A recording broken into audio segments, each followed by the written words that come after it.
Monsieur le Président du Conseil économique, social et environnemental, Messieurs les Premiers ministres, Monsieur le ministre d'État, Mesdames et Messieurs les ministres, Madame la maire de Paris, Madame la présidente de la région Île-de-France, Mesdames, Messieurs les parlementaires, Mesdames, Messieurs les ambassadeurs, Mesdames et Messieurs les responsables des cultes, Monsieur le Président du CRIF, Mesdames, Messieurs. Comme chacune et chacun, j'aurais souhaité que ce dîner, le deuxième auquel j'ai l'honneur d'assister comme président de la République, se tienne dans des circonstances plus sereines. Nous aurions évoqué avec émotion Claude Lanzmann, ce qu'il donna à la France en entrant en résistance dès l'âge de 18 ans, ce qu'il offrit au monde avec son monument Shoah, cette œuvre immortelle contre l'inexorable travail d'oubli du temps. Nous serions souvenus de Marceline Loridan, disparue en septembre, et son inlassable action pour transmettre la mémoire du génocide et de son insolence. De Georges Loinger, qui nous a quittés en décembre, emportant avec lui une vie d'héroïsme, lui qui sauva près de 400 enfants juifs durant la Seconde Guerre mondiale. Nous aurions revécu ensemble cette matinée ensoleillée de juillet, où le peuple français rassemblé rue Soufflot communia autour des cercueils bleu, blanc, rouge de Simone et Antoine Veil. Simone Veil, qui puisa dans l'indicible horreur des camps la force de faire grandir encore, par ses combats pour la mémoire, pour les femmes, pour l'Europe, l'œuvre universelle de la France. Nous serions certainement revenus sur la relation d'amitié de 70 ans liant la France et Israël, que la saison culturelle croisée de 2018 a fait vivre et que la visite du président Rivlin à Paris à la mi-janvier est venue sceller. Peut-être même aurions-nous échangé sur le rôle de René Cassin dans la rédaction de la Déclaration des droits de l'homme, cette grammaire commune des nations dont nous venons de célébrer le 70e anniversaire. Oui, chacune et chacun d'entre nous aurait aimé évoquer tout cela. Cette part juive de l'âme française, cette histoire des Français juifs qui a contribué à faire notre nation belle et grande. Mais le moment que nous vivons appelle un propos autrement plus grave.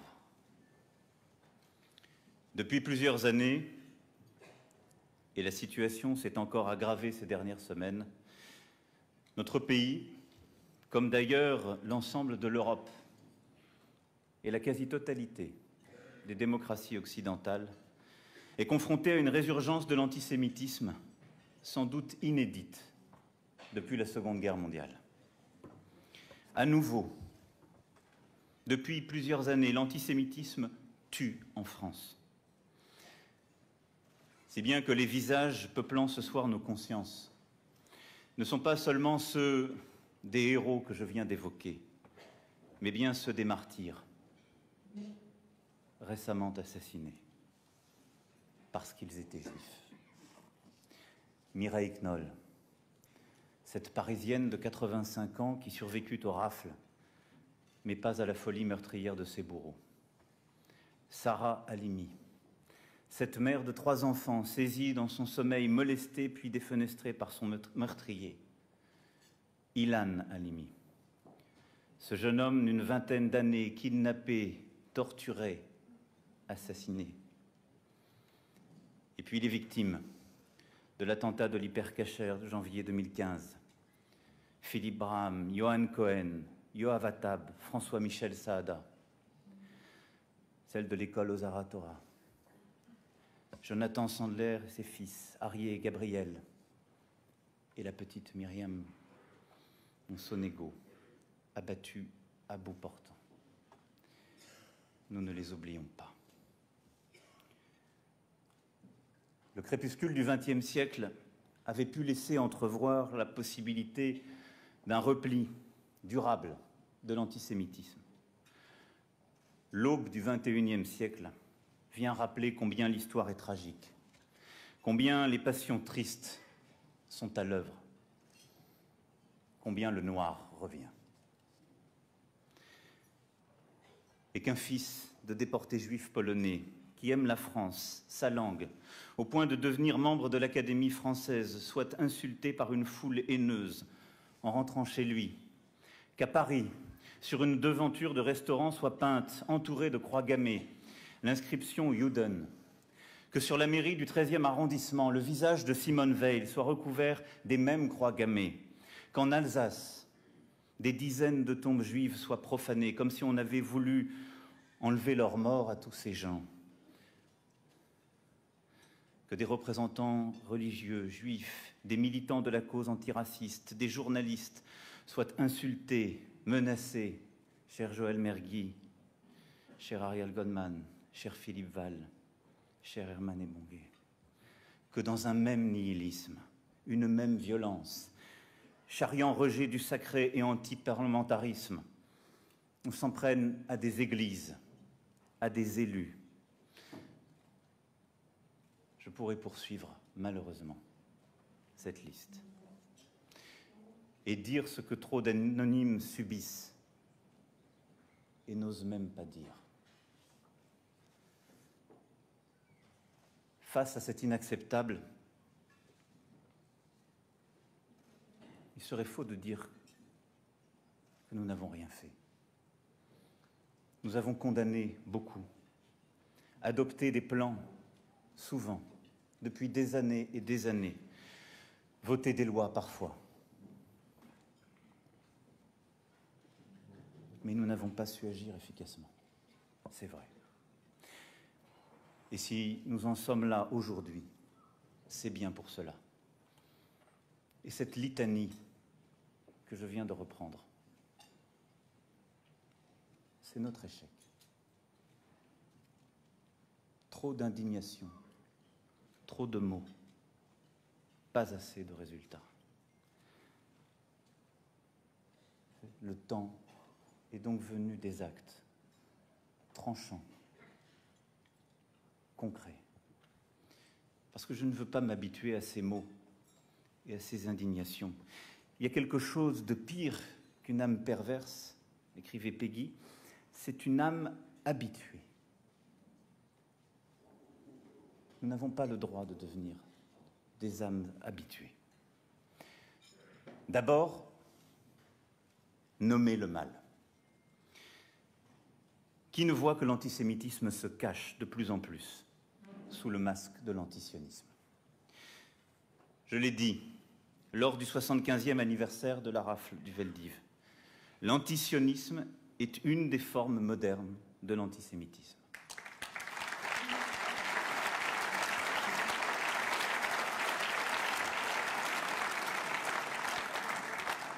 C'est pourquoi je confirme que la France, qui, comme vous l'avez rappelé, l'a endossé en décembre avec ses partenaires européens, mettra en œuvre la définition de l'antisémitisme adoptée par l'Alliance internationale pour la mémoire de la Shoah.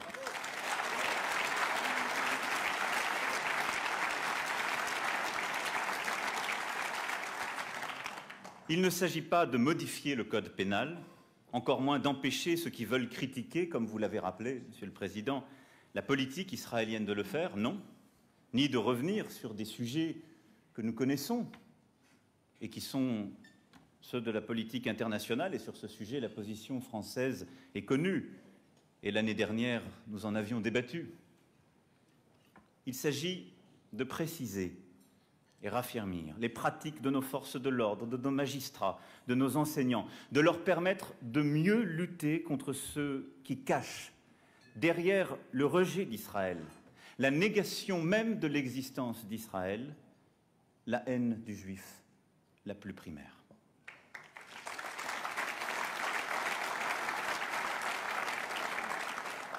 De la même manière, il n'y aura aucune complaisance à l'égard des pratiques de boycott et du BDS, plusieurs fois condamnées en France et qui le seront à nouveau.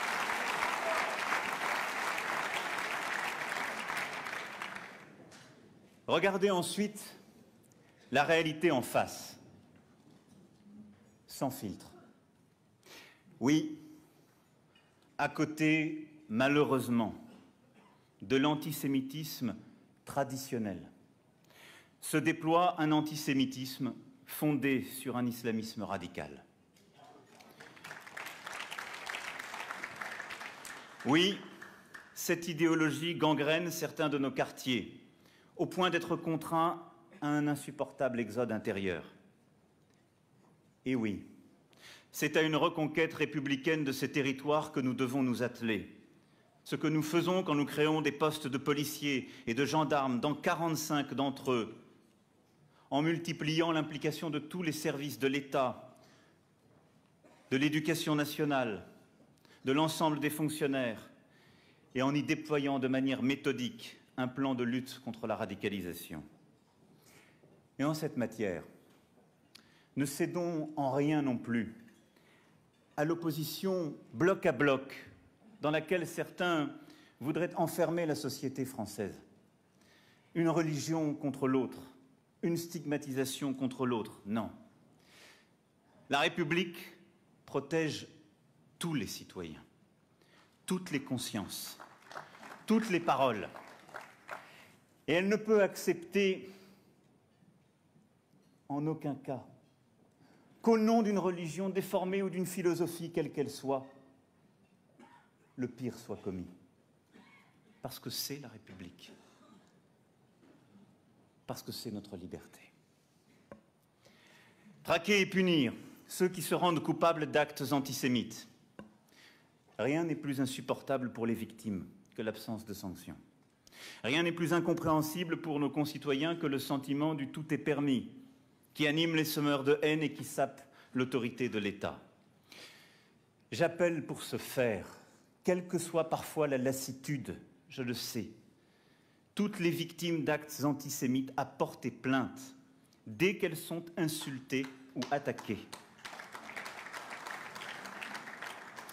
Qu'elles soient assurées que tout est mis en œuvre pour les accompagner dans leur démarche, depuis la formation de nos policiers et nos gendarmes pour les accueillir et les écouter, jusqu'à la possibilité de porter plainte en ligne, qui vient d'être votée avec l'adoption de la loi justice. Elle doit s'appliquer dans les meilleurs délais. Sur ce sujet, nous nous étions habitués, il faut bien le dire, à des pratiques incertaines, des plaintes qui n'étaient pas toujours prises, des complexités. Les choses ont maintenant été simplifiées dans le droit. Elles doivent s'appliquer dans les faits. Mais elles supposent que rien ne soit accepté et qu'aucune habitude, en quelque sorte, ne soit prise. Tout est mis en œuvre aussi pour recueillir les preuves. Des équipes spécialisées d'enquêteurs et de gendarmes seront créées sur tout le territoire, sur la base de ce qui a été commencé à Aix-en-Provence, en partenariat avec la Fondation du Camp des Milles. Vous avez ensuite, Monsieur le Président, évoqué l'antisémitisme improprement appelé virtuel. Il n'a de virtuel que le nom. Et il y a, dans cette haine sans visage, qui se croit délivrée de tout droit, les prémices de la haine qui ensuite sort dans la rue et commet le pire. Ce poison lent qui conduit près de 2 Français sur 5, s'informant principalement via les réseaux sociaux, à croire en un complot sioniste mondial. Celui-ci aussi, nous devons le combattre avec force et clarté. D'ores et déjà, nous avons entamé un travail avec des plateformes comme Facebook, qui a choisi la France pour lancer un fonds doté d'1 million d'euros en faveur du civisme et contre la haine, et qui a accepté la présence en son sein des régulateurs et juristes français pour améliorer ces pratiques. J'avais dit l'année dernière, devant vous, sur ce sujet, ma volonté de porter un projet exigeant au niveau européen.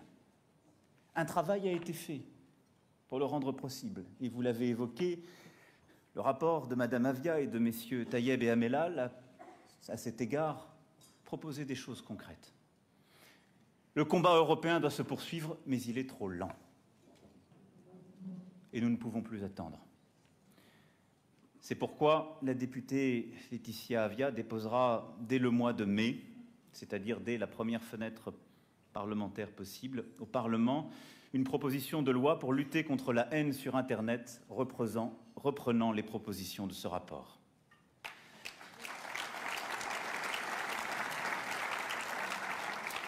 Nous devons à ce titre nous inspirer de ce que nos voisins allemands ont su faire, de manière efficace et pragmatique. Apporter des sanctions judiciaires, pénales et pécuniaires, appeler la responsabilité des individus comme des plateformes. Il s'agira de mettre fin aux stratégies d'éviction déployées par des sites étrangers qui, changeant régulièrement de serveur, sont aujourd'hui très difficiles à bloquer. Dans ce contexte, la question de l'anonymat sera évidemment posée. Elle est trop souvent le masque des lâches. Et derrière chaque pseudonyme, il y a un nom, un visage, une identité. Faut-il interdire partout sur Internet l'anonymat? Je pense que nous pourrions aller, par cette voie, à quelques égards vers le pire. Il faudra donc y réfléchir à deux fois. Par contre, ce que nous ne pouvons pas accepter, c'est que parce qu'il y a l'anonymat, le contenu ne soit pas retiré dans les meilleurs délais, que l'identité ne soit pas recherchée et ne soit pas donnée. Il y a aujourd'hui encore des plateformes comme Twitter, pour citer les mauvais exemples, qui attend des semaines, quand cela n'est des mois, pour donner les identifiants qui permettent d'aller lancer les procédures judiciaires contre ceux qui ont appelé à la haine, au meurtre, qui parfois prend des jours, des semaines pour retirer des contenus ainsi identifiés. Ce que ce texte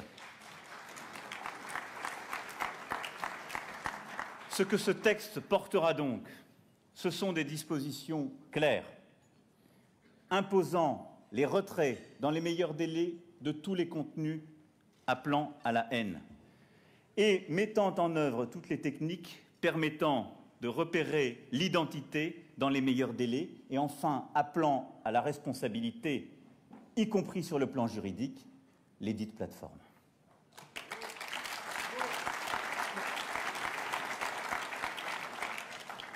Il nous faut adopter nos sanctions à la société numérique, nous donner les moyens aussi de pouvoir interdire la présence sur un réseau social de personnes coupables de propos racistes et antisémites, comme on interdit les hooligans dans les stades.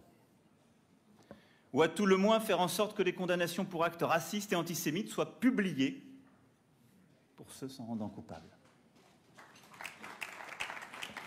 La honte sur ces sujets d'urgence doit changer de camp. Elle ne doit plus ronger les victimes, elle doit accabler les agresseurs. Enfin, parce que la période met en cause ce que nous sommes, la France doit aussi tracer de nouvelles lignes rouges et nous le ferons par des mesures concrètes et des décisions que la loi permet aujourd'hui de prendre. C'est pourquoi j'ai aussi demandé au ministre de l'Intérieur d'engager des procédures visant à dissoudre des associations ou groupements qui, par leur comportement, nourrissent la haine, promeuvent la discrimination ou appellent à l'action violente. Bastion social, Blood and Honor Hexagone et Combat 18 pour commencer.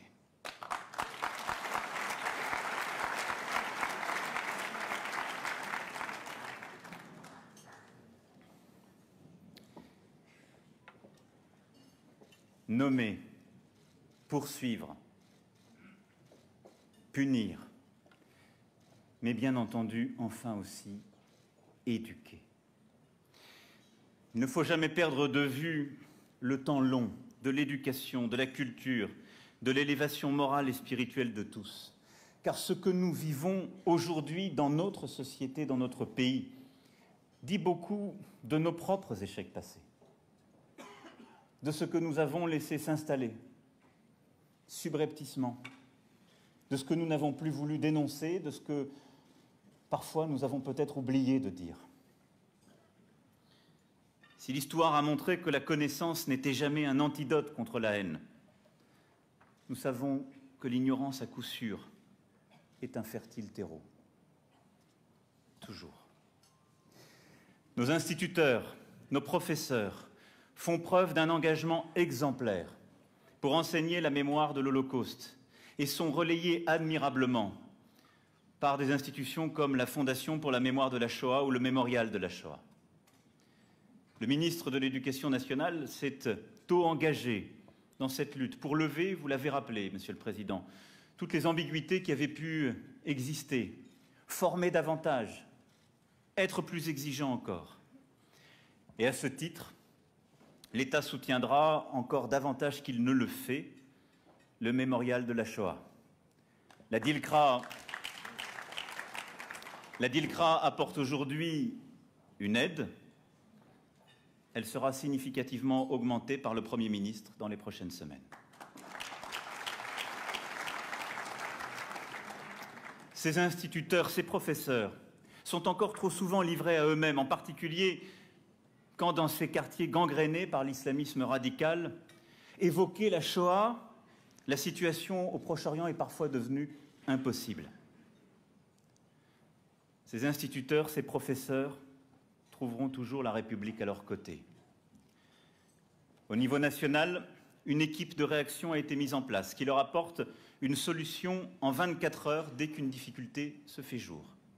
Dans chaque rectorat, des messages clairs ont été passés pour que tout soit dit, le moindre problème dès qu'il est observé. Mais trop souvent, nous avons vu aussi dans ces quartiers de la République ces dernières années des enfants quitter l'école publique. Disons-nous les choses franchement, pour aller vers des écoles privées sous contrat, quelle que soit d'ailleurs la confession, pour pouvoir changer de quartier parce que quelque chose se passait que l'enfant ou les parents eux-mêmes n'osaient pas dire. C'est pourquoi j'ai demandé au ministre de mettre en place des actions spécifiques et de procéder à un audit de tous les établissements marqués par le phénomène de déscolarisation des enfants de confession juive.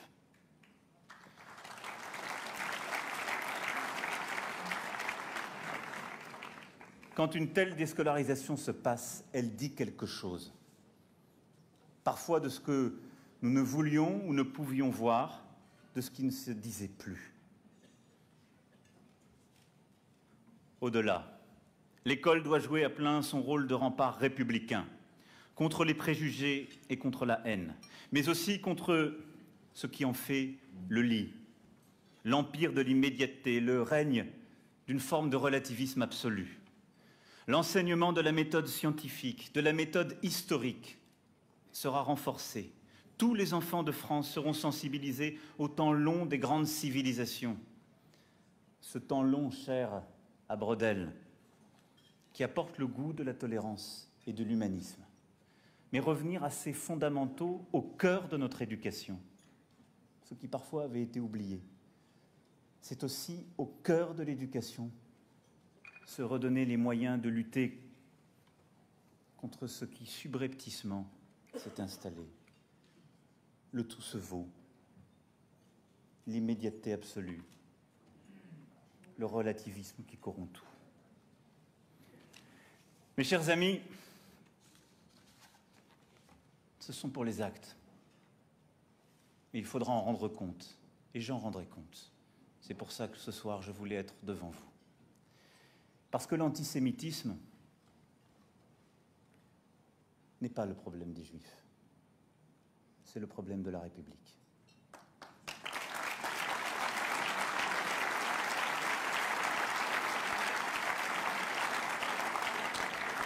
Et parce que ceux qui pensent que l'antisémitisme ne concernerait que quelques-uns, qu'une communauté dans la République, que cela n'oublie jamais notre histoire commune, ce que nous sommes.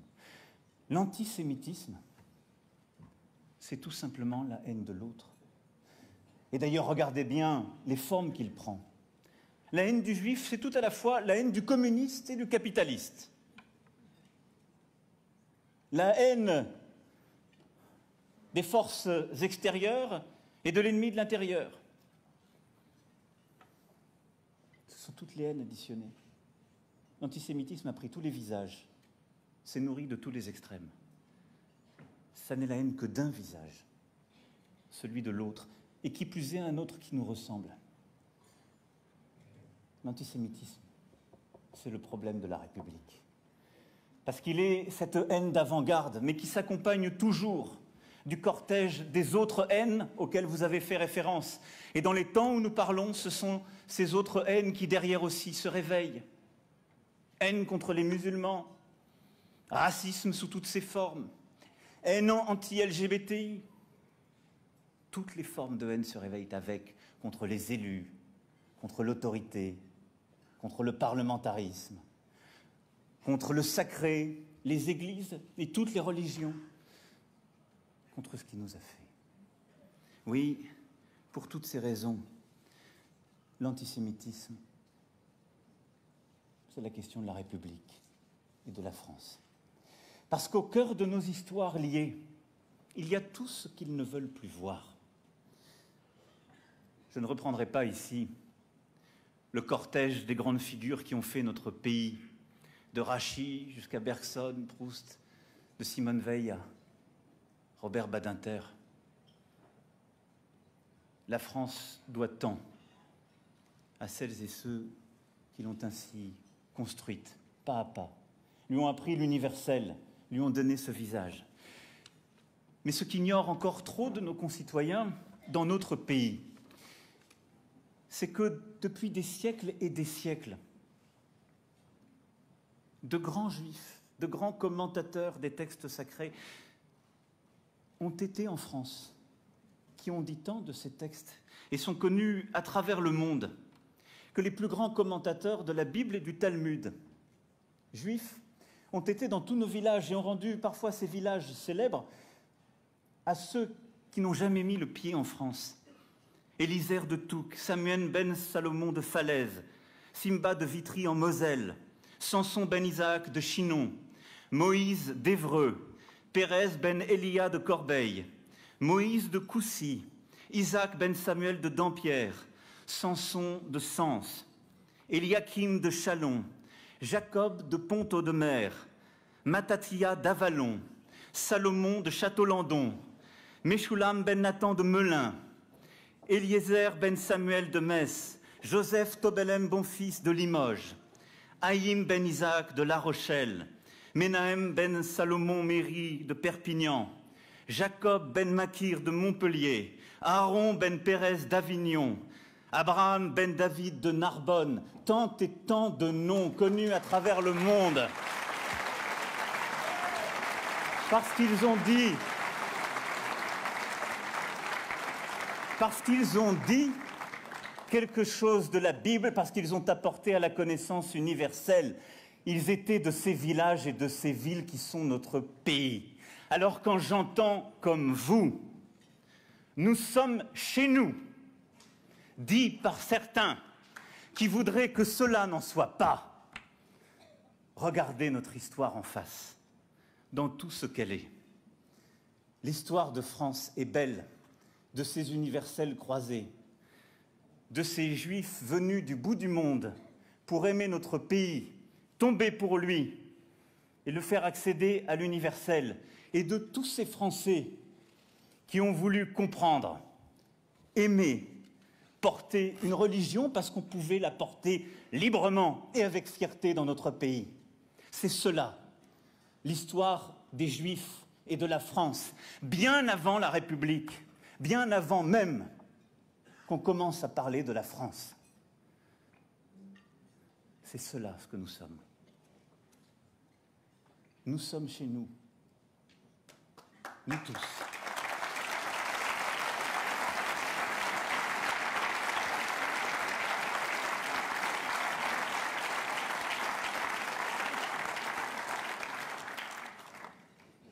Hier,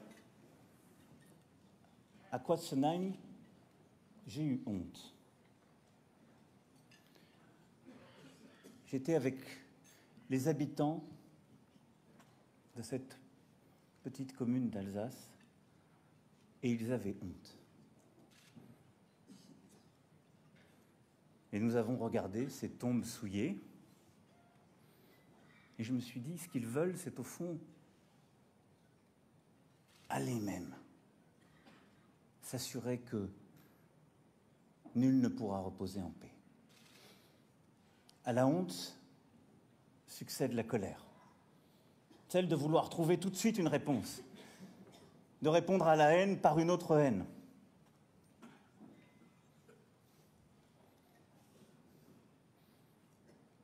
Et au fond, j'ai dit aux habitants de la commune, c'est vous le vrai visage de cette commune. Nous allons laver les tombes et surtout leur dire combien ceux qui ont fait cela doivent avoir honte. Ils ne sont pas la France. Ils ne sont pas les Français. Les tombes des Français juifs tiennent notre sol comme les arbres plantés pour eux.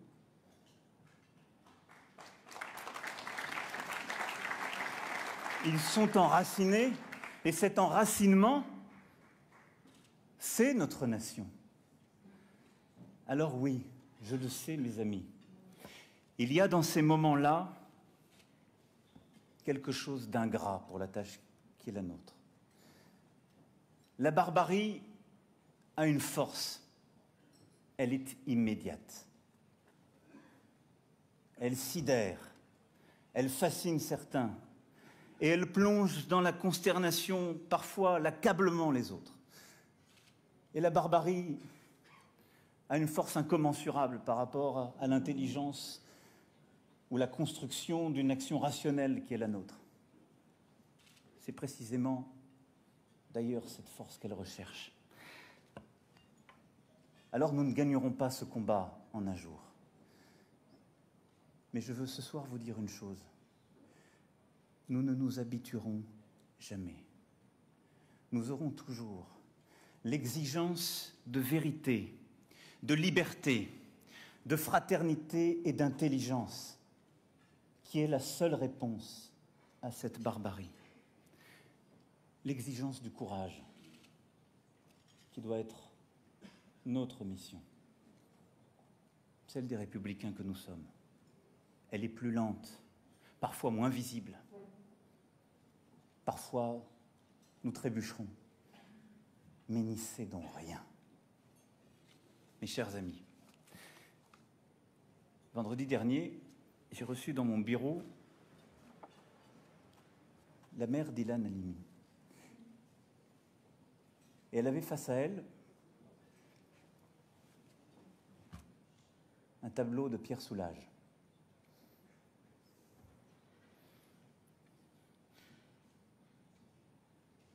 Et je lui ai dit, c'est ça, ce que nous avons à vivre. Beaucoup pensaient que le noir n'était pas une couleur et qu'on ne pouvait rien en faire.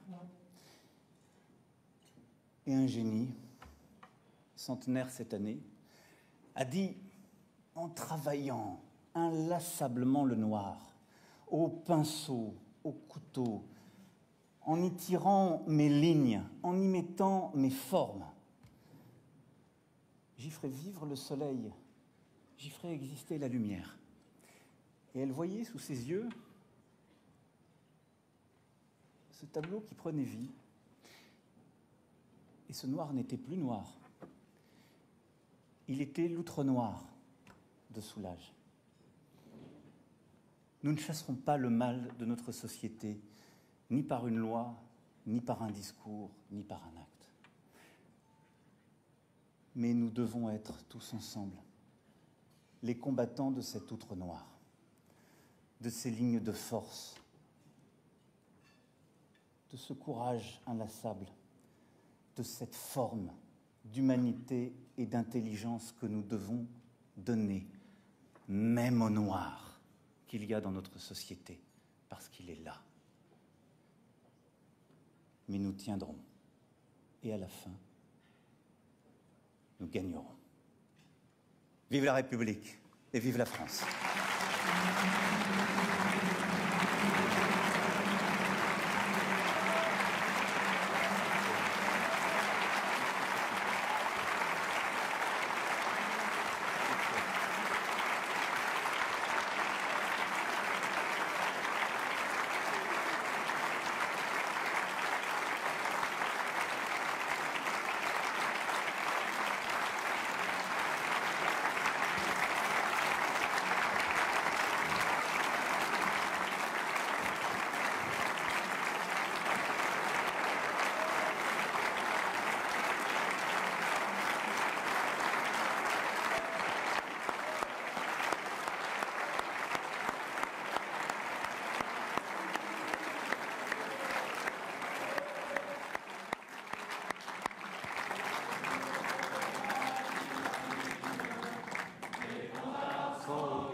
Merci, Monsieur le Président de la République. Et je vous souhaite maintenant un bon appétit en vous rappelant qu'après le premier plat sera remis le prix du CRIF.